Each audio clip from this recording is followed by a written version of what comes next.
Good morning, good evening, good afternoon, ladies and gentlemen. Hope you guys had a fantastic Christmas yesterday. Welcome back to Hightop Sports. We've got a jam-packed show for you guys today. Coach Billy Napier decided to make another hire in the nutritional area. We've got a nutritionist now hired, set to lead the way.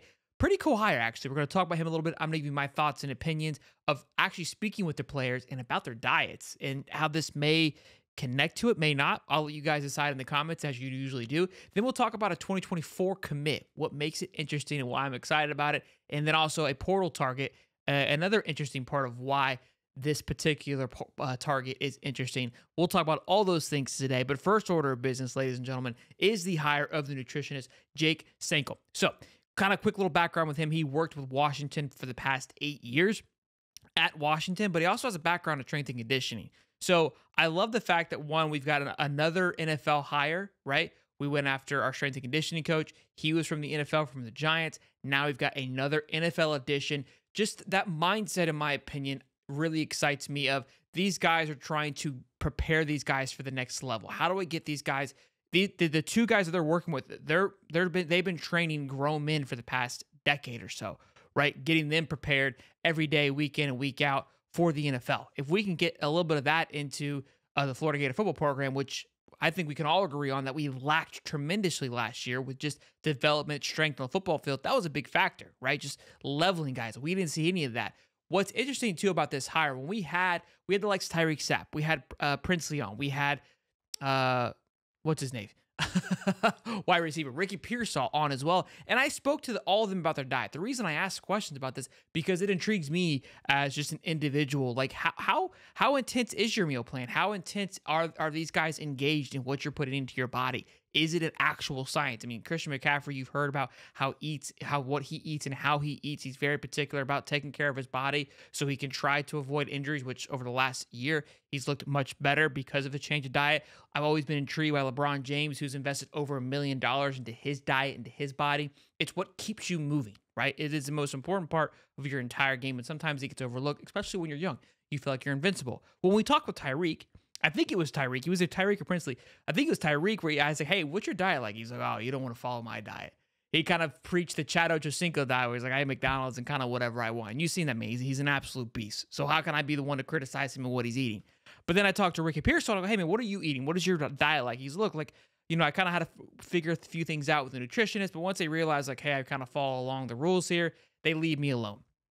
Now, I could be looking too much into this, but good. We're in the off season. I like to be as much involved and understand what's going on. I enjoy the process here. So this may be a little, like I said, in the weeds here. But look, for me, kind of hearing how all these guys talk about their diet, it didn't seem like it was that regimented. It didn't seem like it was that strict. It was kind of like, hey, here's some options. Here's what I recommend. Here's what you need to do, etc. I'm hoping this guy can maybe bring in a little bit of accountability, right? Like connecting it with the strength and conditioning coach, having those two work hand in hand of like, hey, this is what we're doing today. Here's how we need to be eating. Here's how much this guy needs to be eating. He's not putting on the right weight. Like, that's how I believe the conversation should be going. These guys are getting paid over $500,000 to run this particular program. It should be a top-notch program.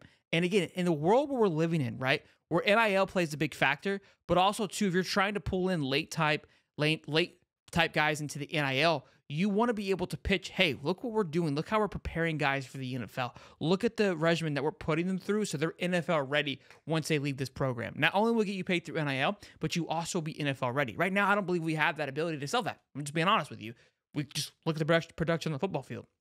These guys don't look like they're absolutely NFL just stacked and ready to go. So I think this is a great hire. Again, it's not an exciting one. It's not one we're going to beat the drum over with, but it is in hire, and it's another move in the right direction. The only thing you can probably ask that's a negative question is like, why not sooner? Great question.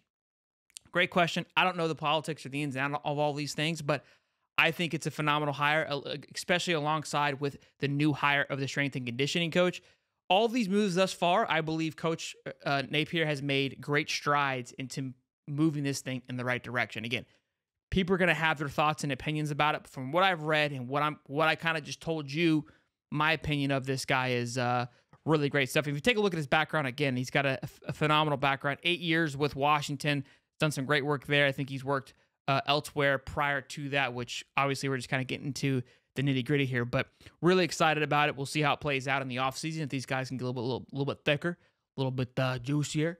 And we'll see. I think we'll have a pretty good idea. It'll be interesting to have Zach Goodall and these guys that get to go watch these practices in the springtime and ask a little bit like, hey, you watched so-and-so last year. How do they look? They look faster. They look leaner. They look a little bulkier. Aiden Mizell was a big one. Big Dez, another one, right? Someone who struggled with his weight throughout the offseason and going up and down and fluctuating. He talked about his diet and how he kind of figured things out. Will this nutritionist come in and help him even further, right? These are all things that we've monitored. People that have been watching this very closely. Be something else to continue to monitor as it goes into the offseason. So enough about that. Next up, we've got a recruit. And what makes this recruit very interesting is Kevin Humes. So he announced that he had an offer from Florida. I think it was either Christmas Day or the day before Christmas. I saw it happen on Twitter. And just prior to announcing his offer from us, he announced that he would be reclassifying from 2025 to 2024, which we all know, most Florida fans were unhappy and unpleased with how 2024 recruiting class finished out. And it was kind of, again, was it timing? Was it coincidence? He announces he's reclassifying, then announces an offer from Will Harris. And why I said this is an interesting pickup, because this is going to be Will Harris's first true target, in my opinion. Like, I see this kid, I like him. Maybe he had a conversation of like, look, I know you got these schools on your list. You got the list of like the likes of Maryland, Penn State, Georgia, Syracuse and Fran Brown, obviously a big time pool there. He lives in Maryland. That's the reason for Maryland, and they've been recruiting fairly well. Penn State, they always kind of get their pick of the litter. And then Georgia, I think probably Georgia and Syracuse have that Fran Brown connection. Can Will Harris come in and scoop this one out from those guys from underneath them, right, and make a quick move? Again, it'll be something interesting to kind of keep our eyes on. They're working on setting up a visit here now over the next few weeks. So this will be a name to kind of keep our eyes on and to monitor, especially with him, again, changing into a year. In my opinion, I think a real threat's going to be Syracuse, especially with what they're trying to do and how they've been recruiting and how active they've been in the transfer portal. And again, with Fran Brown coming from Georgia, he's been on a hot trail for recruiting. So this, in my opinion, is going to be Will Harris's first true test at recruiting.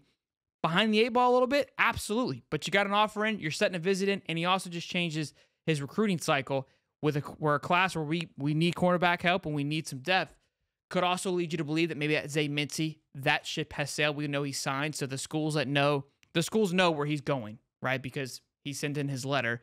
Just the rest of the world doesn't know yet. So I'm not saying I know. I'm making assumptions here, guys. I'm trying to piece together the puzzle just like the rest of us. Kevin Humes, though, just to kind of a little bit about him. Let me rip this off for you guys so you guys can learn more about him before we move on, because he is transferring in from 2025. So right now he's a 4-star composite for 2025, 262 ranked nationally, the 29th best quarterback in the country, again, for 2025, mind you. He's 5'11", 185. So typical cornerback height and speed. How he adjusts to 2024, I don't think they've changed him yet on On3 or 247. So I don't know how these rankings would adapt for 2024. But interesting there. And then next up, we've got a portal target. There's a few portal targets, but this one is, again, another interesting one.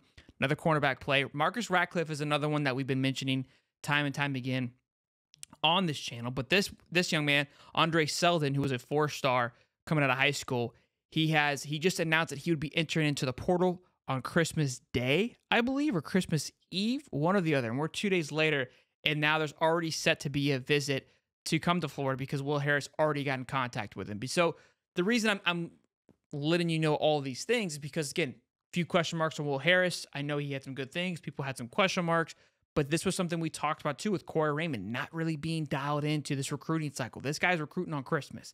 And this is something I also said. People are like, he's young. He's not, he doesn't have a lot of experience. Look, with the way that this coaching is evolving in college football, youth might be the move because it feels like you're never really going to have a day off. And with that, you're going to want somebody who's young and hungry and trying to make an impact. And this, to me, is a fantastic sign that we're ready to rock and roll. Now, we haven't heard much from the defensive line coach. Would like to see him kind of that same type of pizzazz, same type of excitement. Maybe that might be the thing we hear in the next few weeks. Like, hey, D-line coach is doing this, D-line coach is doing that, making some offers here, making some offers there. Now, Will Harris has been there for a week or two now, right? So I'm not getting a little ahead of myself. His first big target was trying to save Xavier Filsaime. That was kind of what he was caught up with when he first showed up to campus. That was literally showed up and then had to fly out and make that noise. So we'll see, again, how it rolls out. But I'm liking it so far. Again, he's hustling and bustling on the Christmas Eve, trying to make some quick last-minute moves and changes for this cornerback room this year because everyone knows, look, the clock's ticking.